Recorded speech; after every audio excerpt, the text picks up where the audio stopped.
Siapa di antara kita yang ingin punya rumah idaman? Apakah rumah idaman itu berarti rumah yang mewah? Atau rumah yang serba fasilitas ada? Rumah idaman adalah yang sesuai dengan yang diperintahkan oleh Allah dan Rasul-Nya.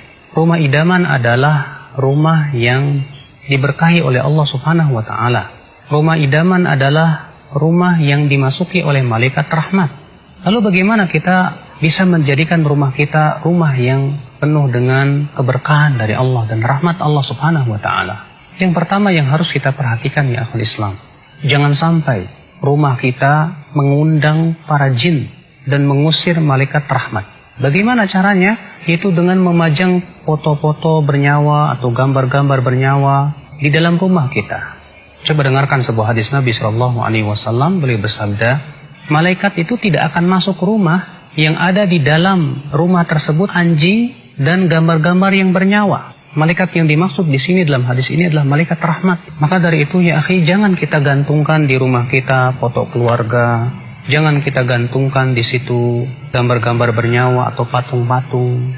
Imam Ahmad meriwayatkan dalam musnadnya, suatu malam Rasulullah SAW berjanji untuk bertemu dengan malaikat Jibril.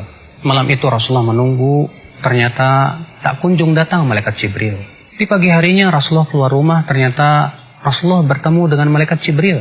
Lalu malaikat Jibril berkata, "Wahai Muhammad, sebetulnya tadi malam saya datang. Namun tidak ada yang mencegah saya untuk masuk ke rumahmu, kecuali karena di depan rumahmu ada patung. Dan di dalam rumahmu ada anjing. Perintahkan patung itu untuk dicabut kepalanya. Dan perintahkan anjing itu untuk dikeluarkan dari rumahmu." Maka yang kedua adalah, coba perhatikan ruangan-ruangan rumah kita. Dalam hadis yang disahihkan oleh Syekh Albani rahimahullah, Rasulullah mengabarkan bahwa rumah itu untuk 3. Yang pertama untuk tamunya. Yang kedua untuk ruangan pemilik rumah, kamar tidurnya. Yang ketiga adalah untuk dapurnya. Dan yang keempat kata Rasulullah untuk syaitan. Artinya, kalau ada ruangan kamar kita tak terpakai di rumah itu berarti untuk syaitan kata Rasulullah.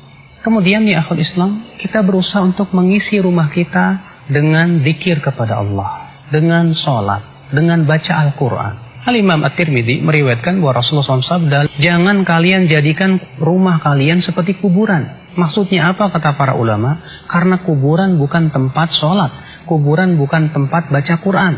Maka rumah yang tidak ditegakkan padanya sholat, tidak dibacakan padanya Al-Quran, berarti rumah itu seperti kuburan. Kemudian setelah itu, rumah itu diisi oleh penghuni-penghuni yang bertakwa kepada Allah. Suami yang bertanggung jawab, mendidik anak dan istrinya dengan apa yang Allah ridhoi dan cintai. Istri yang begitu taat kepada suaminya, yang senantiasa mentaati suaminya dalam keridhaan Allah Subhanahu wa Ta'ala. Anak-anak yang senantiasa berbakti kepada orang tuanya. Subhanallah, sebuah rumah yang sangat kita idamkan tentunya. Bukan rumah yang mewah tapi kosong daripada zikir kepada Allah, akan tetapi adalah rumah yang banyak padanya zikir kepada Allah, sehingga akhirnya rumah itu memberikan ketentraman dalam hati, menjadi sebuah rumah bagi kita, surga kita di dunia.